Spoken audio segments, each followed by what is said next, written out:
ನನ್ನ ತಾಯಿಗೆ ಲೆಕ್ಕ ಬರುವುದಿಲ್ಲ, ನನ್ನ ತಾಯಿಗೆ ಲೆಕ್ಕ ಬರುವುದಿಲ್ಲ. ನಾನು ಒಂದು ರೊಟ್ಟಿ ಬೇಡಿದರ ಆಕೆ 2 ನೀಡತಾಳು. ಆದರ 200 ರೂಪಾಯಿದಲ್ಲಿ 8 ದಿನದ ಸಂತಿ ಮಾಡತಾಳು.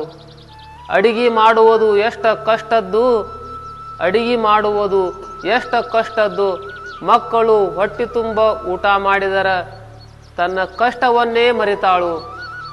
ಸಾಯುವುದಕ್ಕಾಗಿ ಅನೇಕ ದಾರಿಗಳದಾವು, ಹುಟ್ಟುವುದಕ್ಕಾಗಿ ಒಂದೇ ದಾರಿ ತಾಯಿ.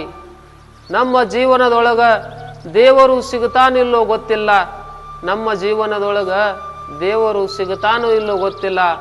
ಆದರೆ ಪ್ರತಿಯೊಬ್ಬರ ಜೀವನದೊಳಗ ತಾಯಿ ಸಿಗುತ್ತಾಳು. ತಾಯಿಯೇ ದೇವರು. ರಾಮಕೃಷ್ಣ ಹರಿ. ಪದಗಳಿಗೆ ಸಿಗದ ಗುಣದವಳು